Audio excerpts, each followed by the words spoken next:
welcome back to the Imaginary Gallery. It's TJ, your host.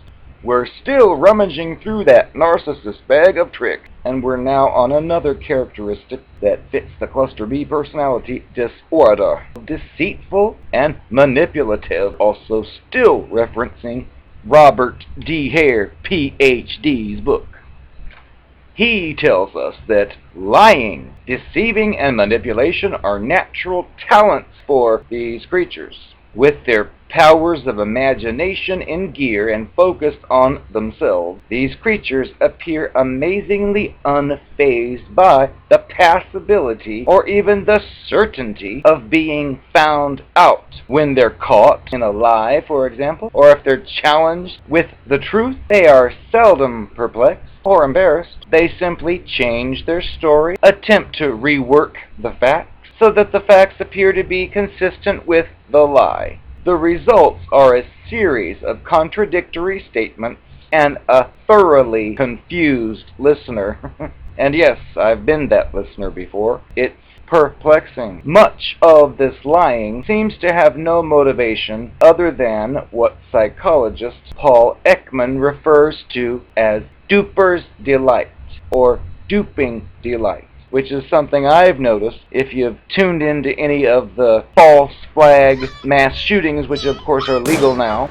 to present to us, and you see some of the supposed witnesses or survivors. Pay close attention next time. They demonstrate this duper's delight because they'll be on screen talking about some horrific thing with a serious-faced newscaster will be like, "Oh, tell me what happened." And then you'll see the person who was there, and while they're talking, they'll start laughing, or they'll just be like, "Oh, it was terrible. This happened, and that happened," and you'll see like a smile form on their face. And that is Duper's delight, because they're fake. They're pretending. Now, these creatures seem proud of their ability to lie. When asked if she lied easily, one lady with a high score on the psychopathy checklist laughed and replied, "I'm the best. I'm really good at it, I think, because I sometimes admit to something bad about myself." They'd think, well, if she's admitting to that, she must be telling the truth about the rest.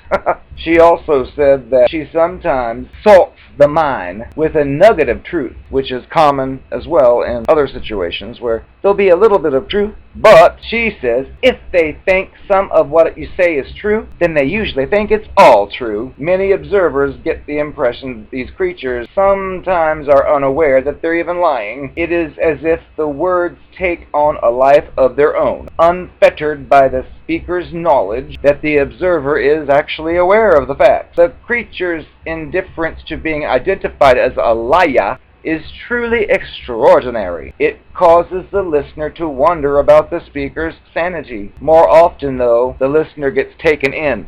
At the workshops that this author conducts for mental health and forensic workers, the members of the audience will often express surprise when they learn the conviction history of a particular subject in one of the videotaped interviews. The subject may be nice-looking, fast-talking, 24-year-old man with a million post-release plans and a seemingly inexhaustible supply of untapped talent.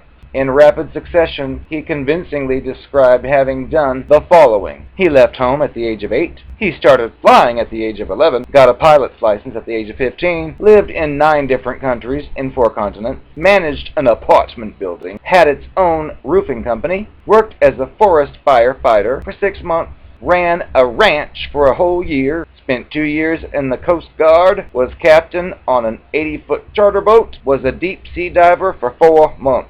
Presently serving time for murder, this creature's been denied parole 4 times, but still has lots of plans to get into property development, to sell timeshare vacation condos, to get a commercial pilot's license, and so on. It also plans to live with its parents, whom it hasn't seen in 17 years. Referring to the psychological tests he had taken, he said, "Oh, I IQ'd out. Passed all the tests with flying colors. They rated me as superior intelligent. For obvious reasons, the author and his peers have nicknamed this creature Motor Mouth. His philosophy? If you throw enough crap, some of it's gonna stick." It seems to work because he leaves even sophisticated observers convinced of his sincerity. For example, one interviewer's notes contain statements such as, sincere and forthright, very impressive, possesses very good interpersonal skills, articulate and intelligent. What the interviewer learned after reading files, however, was that virtually none of what this inmate had told him was true. Needless to say, this man's score on the psychopathy checklist was very high. Given their glibness and their facility with which they lie, it's not surprising that these creatures successfully cheat, bilk, defraud, con, and manipulate people, and have not the slightest compunction about doing so. They're often forthright in describing themselves as con men, hustlers, or fraud artists. Their statements often reveal their belief that the world is made up of givers and takers, predators and prey, and that it would be very foolish not to exploit the weaknesses of others. In addition, they can be very astute at determining what those weaknesses may be and using them for their own benefit. I'm conning you now. I like to con people. I'm conning you now, said one of the subjects, a 45-year-old man serving his first prison sentence for stock fraud. Some of their operations are elaborate and well thought out, whereas others are quite simple, stringing along several ladies at the same time, or convincing family members and friends I like to con people that they need some money to bail them out of a jam. Whatever the scheme is carried off in a cool, self-assured manner. Oh, the 70s, reminisced a social activist interviewed it for this booklet. I ran a halfway house for ex-cons and split my time between counseling these guys, finding them jobs, and raising money to keep the thing going. One guy acted like my boyfriend. I really liked him. He could come on like a pussycat. And then he just up and cleaned us out. Not once but twice he completely emptied the place. Typewriters, furniture, food, office supplies, everything. After the first time, he somehow managed to convince me that he was ashamed and sorry. And I can't believe I fell for that remorse bit, but I did. About a month later, he forged a check and all but closed out our bank account. This time he disappeared, and that was the end of that venture. There I was, standing in the bank, clutching a bunch of overdraft notices and talking fast. It still galls me because I was no easy touch. I was used to being around some pretty tough guys, and I thought I knew my way around the block with the likes of them. I never realized I could be conned so thoroughly, but there I was in a few weeks looking for a job myself.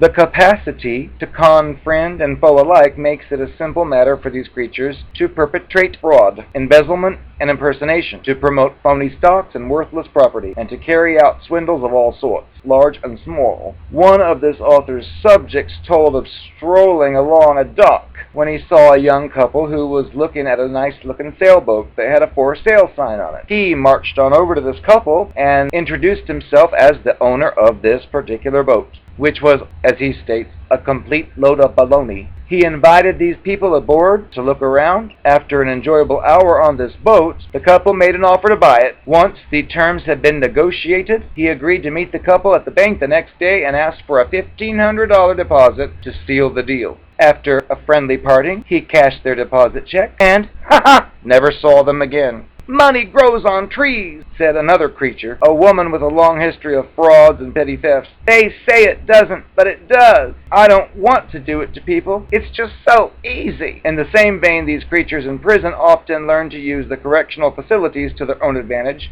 and help to shape a positive image of themselves for the benefit of the parole board. They take classes and degree courses, enroll in programs for drug and alcohol abuse. They join religious and quasi-religious groups and adopt whatever self-improvement fads in favor, not to rehabilitate themselves, but to look as if they are doing this.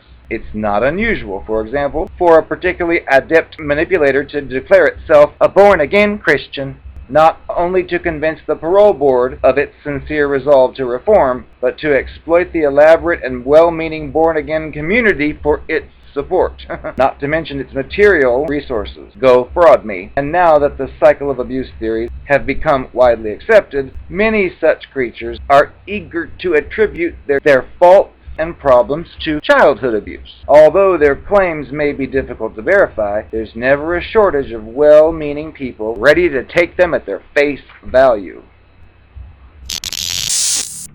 I am the Narcopath. I've been hearing some things you've been saying about me, I know it's been at least 10 years since I jumped you, but believe me, I always keep track of my property. And I just happened to speak to someone, a mutual friend who shall remain nameless. She told me how you still haven't gotten over me. Well, that's not what she said, but I could tell by what she did tell me. You never got over me. I'll admit this. You were a very cute guy. However, the guy I replaced you with, he's history now, so I can say anything. He wasn't that attractive. You were. Because you don't know the nature of my kind, you won't understand. I don't care about that stuff. I don't care about beauty or ugly.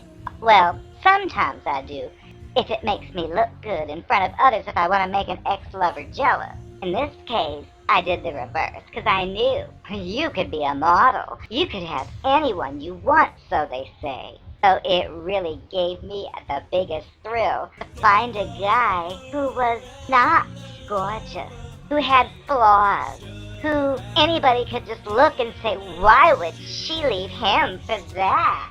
So that was part of the game. I wanted to make you feel inadequate. And of course you'd be jealous, wondering what he could give me that you couldn't. None of them give me anything if you need to know the truth. I use them for what I need. The problem with you at the time was you were becoming inconvenient. You found out my secret. I'm no good if my secrets are discovered. I know you probably don't understand because that's not the way you lived your life. In fact, you told me your secrets and I was thinking, why on earth would you even say that to somebody? I realize you're a different kind of person. All my life I've used and exploited people, so I don't connect like you think you do and tried to me and obviously saw through it. I wasn't connecting to anything except to your bank account. I thought it was funny that you were so concerned I would pick someone who wasn't as pretty as you. And of course I could always play the I don't care about looks. It's what's inside that counts. Now if you could see inside me, you'd see rotten to the core with roaches and maggots and disgusting things. but I could never let you know I felt that way. So I promptly replaced you with him. Of course, 30 others since him. Everybody wants me. It's just they all cheated and lied. I couldn't be with him anymore. Ow!